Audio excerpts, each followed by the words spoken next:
Archipelago, Affinity, Informal Organization, and Insurrectional Projects.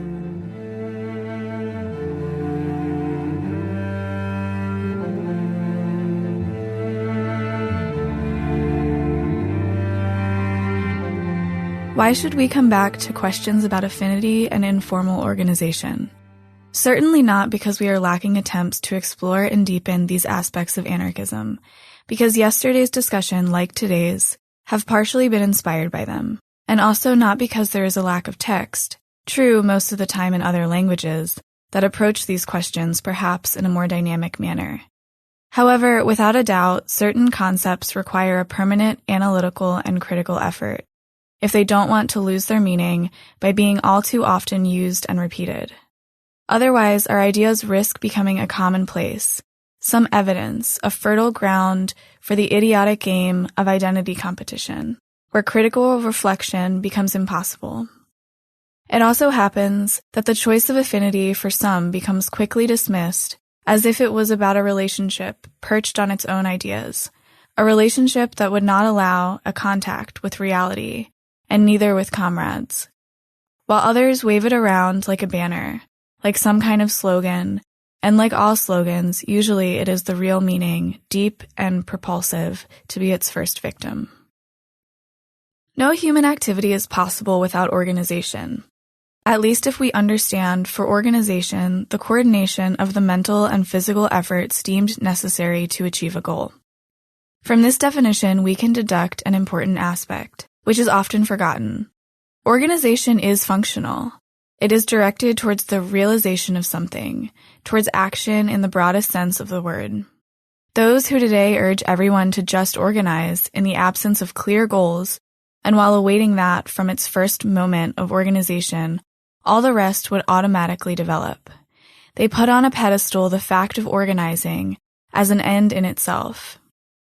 In the best of cases, maybe they hope that from this will spring a perspective that they are not able to imagine by themselves or can only roughly draw up, but which would become possible and palpable only within some kind of collective, an organized environment.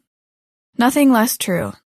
An organization is fruitful when it is nurtured, not from a banal quantitative presence, but from individuals that use it to realize a common goal. Said in other words, it is pointless to believe that just by organizing ourselves, the questions of how, what, where, and why to struggle will be resolved by the magic of the collective. In the best cases, or the worst, depending on the viewpoint, perhaps someone could find a bandwagon to jump on, a wagon pulled by someone else, and just get comfortable in the quite unpleasant role of follower. So it is only a matter of time before one would, disgusted and dissatisfied, break with this organization. Organization is therefore subordinated to what one wants to do. For Anarchist, we need to also add the direct ties that need to exist between what one wants to do, the ideal for which one struggles, and the way to obtain it. Despite the present disguising and word games through the Marxist meanders, some parties are considered to be an adequate means to fight against political parties. This considers the political establishment of the productive forces put forward still today, in times when the scale of the industrial disaster is under everyone's eyes, as a road to end with capitalist relationships. Some want to take measures to render superfluous all other measures. Anarchists have nothing to do with this kind of magic trick. For them, the ends and the means need to coincide. Authority cannot be fought with authoritarian forms of organization. Those who pass their time picking apart the fine points of metaphysics, making arguments against the use of violence, an alibi or a capitulation by Anarchist, through this demonstrate above all their profound desire for order and harmony. Every human relation is conflictual, which does not mean that it is therefore authoritarian. To talk about such questions in absolute terms is certainly difficult, which doesn't take away the fact the tension towards coherence is a vital need. If today we think that affinity and affinity groups are the most adequate form of struggle for the anarchist intervention in social conflictuality, it is because such a consideration is intimately tied to how we conceive of this struggle and this intervention. In fact, two roads exist to face the question, roads that are not diametrically opposite, but that also do not totally coincide. On one hand, there is the non-negotiable need of coherency. From there comes the question of the measure certain anarchist organizational forms, taking, for example, like organizations of synthesis with programs, some declarations of principles, and some congresses, such as anarchist federations or anarcho-syndicalist structures, answer to our idea of anarchism. On the other hand, there is the matter of adjustment to such and such organizational structure.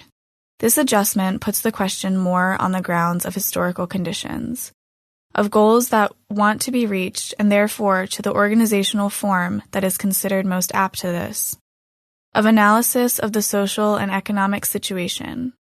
To the great federations, we would have preferred, also in other eras, small groups who move with autonomy and agility, but on the level of adjustment to the situation. With great difficulty, one can exclude a priori that in certain conditions, the choice of an anarchist organization of struggle, specific and federated, of a guerrilla constellation can, or rather could have, answers to certain needs. We think that contributing to insurrectional ruptures and developing them today is the most adequate anarchist intervention to fight against domination. For insurrectional ruptures, we mean intentional ruptures, even if temporary, in the time and space of domination, therefore a necessarily violent rupture. Even though such ruptures have a quantitative aspect, as they are social phenomenons that cannot be reduced to a random action of a fistful of revolutionaries. These are directed towards the quality of the confrontation. They take aim against structures and relations of power. They break with their time and space and allow, through the experiences made and the methods used to self-organize and of direct action, to question again and to attack more aspects of domination.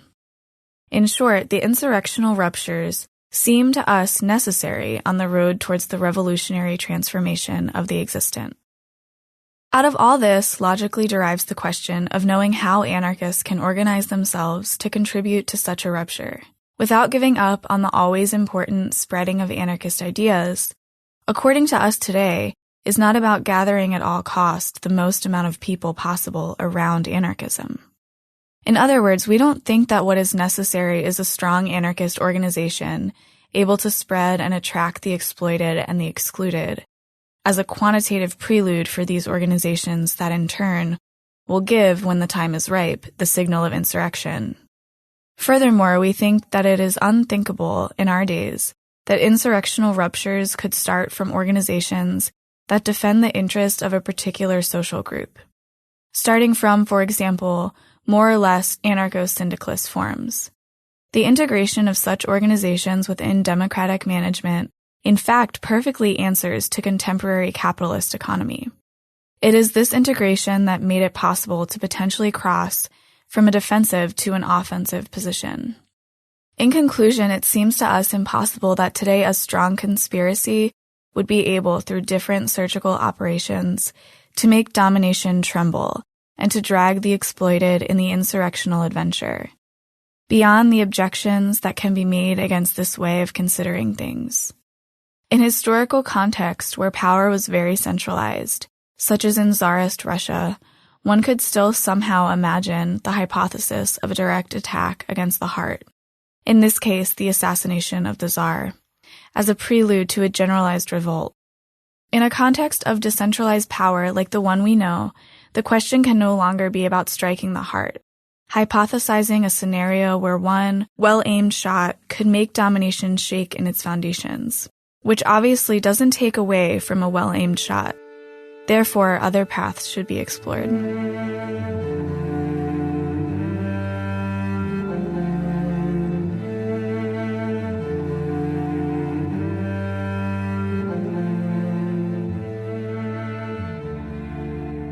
Affinity and affinity groups. Many draw back in front of affinity. It is, in fact, a lot easier and less demanding to sign up to something, be it an organization, a permanent assembly, or an environment, and to take up and reproduce formal characteristics, rather than undertaking a long and never-exhausted research for comrades with whom to share ideas, analysis, and eventual projects. Because affinity is exactly this, a reciprocal knowledge between comrades, shared analysis that lead to perspectives of action. Affinity is therefore directed, on one hand, towards theoretical deepening, and on the other, towards intervention in social conflictuality. Affinity is radically placed on the quantitative plane. It aspires to the sharing of ideas and methods, and it does not have as a goal an infinite growth. For some comrades, one of the main preoccupations, even though often well hidden, seems to remain the number. How many are we? What should we do to be more?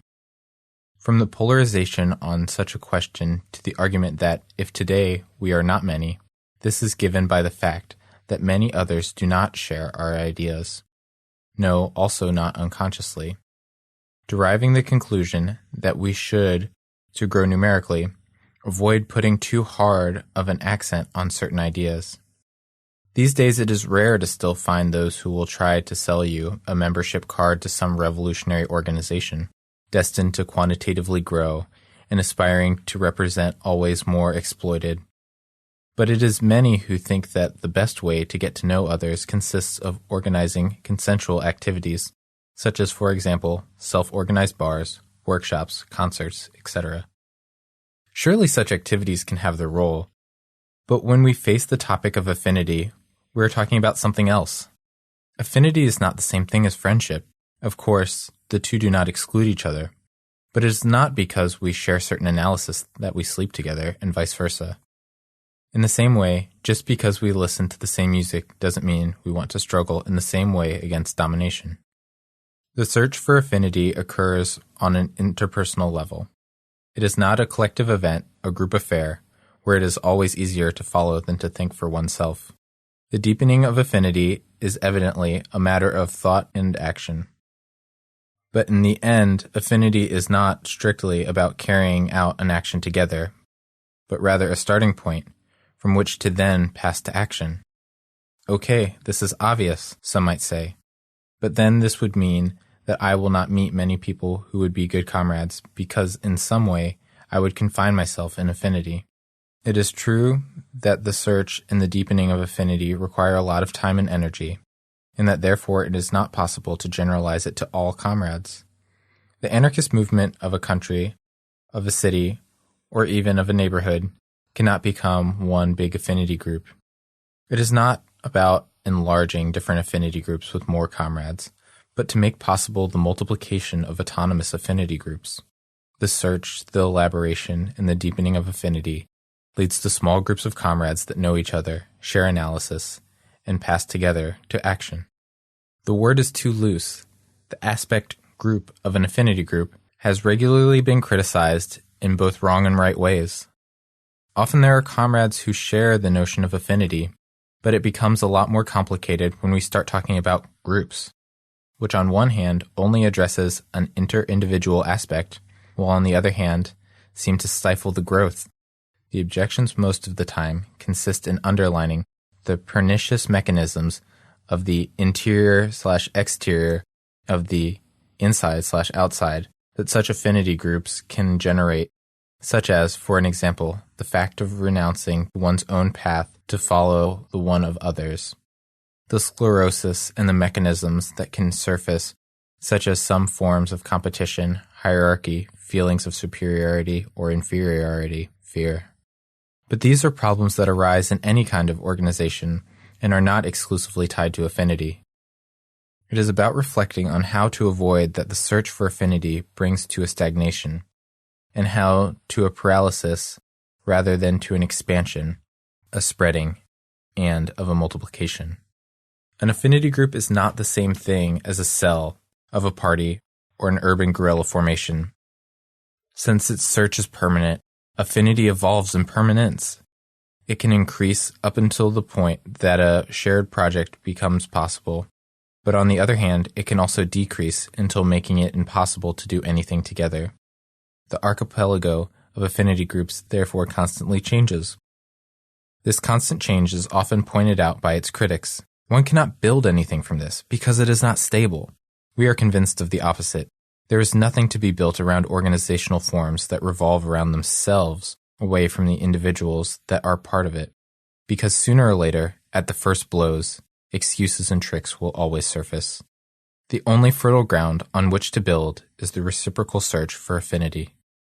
Finally, we would like to point out that this way of organization has the farther advantage of being particularly resistant to the repressive measures of the state, since it does not have representative bastions, structures, or names to defend.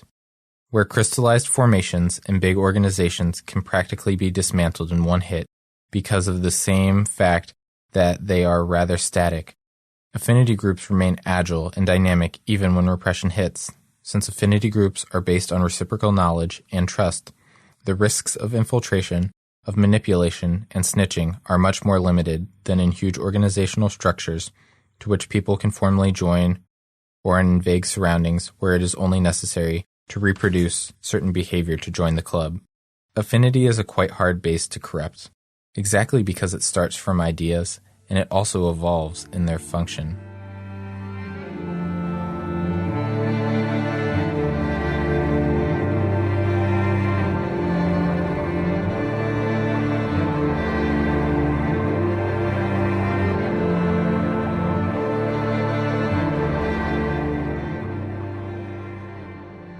Informal organization and projectuality. We believe that anarchists have the most amount of freedom and autonomy of movement to intervene in social conflictivity if they organize themselves in small groups based on affinity, rather than in huge formations or in quantitative organizational forms. Of course, it is desirable and often necessary that these small groups are able to come to an understanding between each other, and not for the purpose of being transformed into the Moloch or a phalanx, but to realize specific and shared aims. These aims therefore determine the intensity of the cooperation of the organization. It is not excluded that one group who shares affinity organizes a demonstration, but in many cases a coordination between different groups could be desirable and necessary to realize this specific goal, anchored in time. Cooperation could be also more intense in the case of a struggle conceived on a medium term, as for example a specific struggle against a structure of power, the building of a deportation center, of a prison, of a nuclear base. In such a case, we could talk about informal organization. Organization because we are dealing with a coordination of wills, means, and capacities between different affinity groups and individuals that share a specific project. Informal because we are not concerned with promoting some name or quantitatively strengthening an organization or signing up to a program or a declaration of principles, but of an agile and light coordination to answer the needs of a project of struggle. In one way, informal organization finds itself also on the ground of affinity, but it goes beyond the inter-individual character. It exists only in the presence of a shared projectuality. An informal organization is therefore directly oriented towards struggle and cannot exist apart from this. As we previously mentioned, it helps to answer to particular requirement of a project of struggle that cannot be at all or with great difficulty sustained by a single affinity group. It can, for example, allow to make available the means that we deem necessary. The informal organization does not therefore have the goal to gather all comrades behind the same flag or to reduce the autonomy of the affinity groups and of individualities, but to allow this autonomy to dialogue. This is not a loophole for doing everything together, but it is a tool to materialize the content and the feeling of a common project through the particular interventions of affinity groups and individualities. What does it mean to have a project? Anarchists want the destruction of all authority. From this, we can deduct that they are on the constant search for ways of doing this. In other words, it is certainly possible to be an anarchist and active in such without a specific project of struggle. In fact, this is what happens more often than not. Whether anarchists are following the directive of the organizations they belong to, something that seems belonging more to the past, or whether they are waiting for the arrival of struggles they can participate to, or whether they attempt to include as many anarchist aspects as possible into their daily life. None of these attitudes assume the presence of a real projectuality. something that, let's make it clear, does not make these comrades less anarchist. A project is based on the analysis of the social, political, and economic context one finds themselves in, and from which one refines a perspective that allows them to intervene in the short and medium term.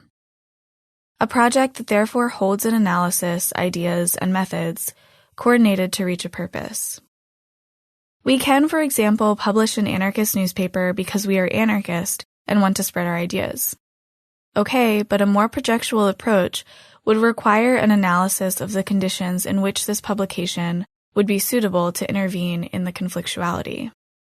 We can decide that struggling against deportations, against the deterioration of the conditions of survival, against prison, because all these things are simply incompatible with our ideas, developing a project would necessitate an analysis to understand where an anarchist intervention would be the most interesting, which methods to use, how to think of giving an impulse or intensification to the conflictual tension in a given period of time. It goes without saying that similar projects are usually the occasion for organizing informally, in a coordination between different groups and anarchist individualities. Therefore, an informal organization cannot be founded, constituted, or abolished. It is born in a completely natural way, fulfilling the needs of a project of struggle, and disappears when this project is realized, or when it is assessed that it is no longer possible or relevant to realize it. It does not coincide with the entirety of the ongoing struggle, the many organizational forms, the different places of encounter, the assemblies, etc., produced by a struggle will exist independently from the informal organization, which does not mean that anarchists cannot also be present there.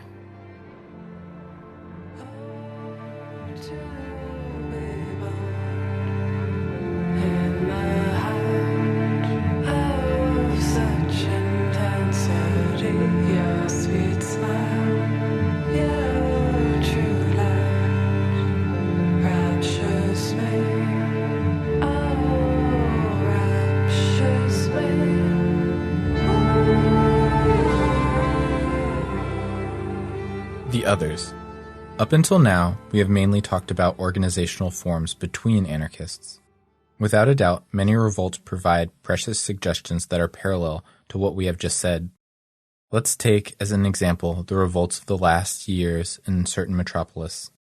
Many rebels organized themselves in small, agile groups. Or let's think of the riots on the other side of the Mediterranean. There was no need of a strong organization or of some kind of representational structure of the exploited to spark the uprisings. Their backbone was built of multiple forms of informal self-organization.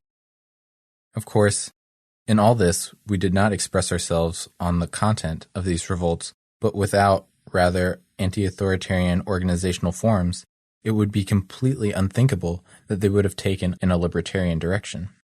It is time to say goodbye, once and for all, to all political reflexes. Even more so in these times when revolts do not answer, not anymore, to political prerogatives. Insurrections and revolts should not be directed, neither by authoritarians nor by anarchists. They don't ask to be organized in one big formation. This does not take away that our contribution to such events, to phenomenons that are really social, cannot remain simply spontaneous, but if it aspires to be a qualitative contribution, this requires a certain amount of organization and projectuality. However, the exploited and the excluded do not need anarchists to revolt or insurge. We can at most be an additional element, welcomed or not, a qualitative presence, but that nonetheless remains important if we want to open the insurrectional ruptures in an anarchist direction. If the exploited and the excluded are perfectly capable of revolting without anarchists in their presence, not for this are we ready to renounce looking for some points in a terrain where we can struggle with them. These points in this terrain are not natural or automatic consequences of historical conditions. The encounter among affinity groups, as well as informal organizations of anarchists and exploited willing to fight, occurs better in the struggle itself, or at least in a proposal of struggle. The necessity of spreading and deepening anarchist ideas is undeniable, and in no moment should we hide them, confine them to the back alleys, or disguise them in the name of a given strategy. However, in a project of insurrectional struggle, it is not about converting the most amount of exploited and excluded to one's own ideas, but rather to make possible experiences of struggle with anarchist and insurrectionary methodology, attack, self-organization, and permanent conflictuality. Depending on the hypothesis and the projects, it is necessary to effectively reflect on which organizational forms this encounter between anarchists and those who want to struggle on a radical basis can take. These organizational forms can certainly not be exclusively anarchist constellations, since other rebels take part in it. They are therefore not a support to promote anarchism, but have the purpose of giving shape and substance to an insurrectional struggle. In some texts, drawn up from a series of experiences, there is a mention of a base nuclei formed within the project of a specific struggle, of forms of organization based on 3 fundamental characteristics of insurrectional methodology. Anarchists take part, but together with others. In a certain sense, they are mostly points of reference, not of anarchism, but of the ongoing struggle. They somewhat function as the lungs of an insurrectional struggle. When this struggle is intense, it involves many people, and it diminishes in number when the temperature drops. The name of such organizational structures has little, if no importance. One must discern, within certain projects of struggle, if similar organizational forms are imaginable or necessary. We have to also underline that this is not about collectives, committees, popular assemblies, etc., previously formed and that have the purpose of lasting in time, and whose composition is rarely anti-political and autonomous, if there is the presence of institutional elements. The base nuclei are formed within a project of struggle and only carry a concrete purpose, to attack and destroy an aspect of domination. Therefore, they are not para-unionist organizations that defend the interests of a social group in the committees of the unemployed, in the assemblies of students, etc., but occasions of organization geared towards attack. The experiences of self-organization and attack do not obviously guarantee that in a future struggle, the exploited would not accept or not tolerate institutional elements. But without these experiences, these kinds of reactions would be practically unthinkable. To summarize, according to us, it is not about building organizations that would attract the masses or to organize them, but to develop and put in practice concrete proposals of struggle. Within these proposals of an insurrectional character, it is therefore important to reflect on the organizational forms considered necessary and adequate to realize a proposal of attack. We underline once again that these organizational forms do not necessarily implicate structures with meetings, places of encounter, etc., but that these can also be born directly on the street in moments of struggle. In certain places, for example, it can be easier to create some points of reference or a base nucleus with other exploited by interrupting the routine, putting up a barricade on the street rather than waiting for everyone to come to an appointment to put up a barricade. These aspects cannot be left totally to chance and to spontaneity. A projectuality allows reflection and an evaluation of different possibilities and their relevancy. In short, if the question moves away from how to organize people for the struggle, it becomes how to organize the struggle. We think that archipelagos of affinity groups, independent from one another, that can associate according to their shared perspectives and concrete projects of struggle, constitute the best way to directly pass to the offensive. This conception offers the biggest autonomy and the widest field of action possible. In the sphere of insurrectional projects, it is necessary and possible to find ways of informally organizing that allow the encounter between anarchists and other rebels, forms of organization not intended to perpetuate themselves, but geared towards a specific and insurrectional purpose.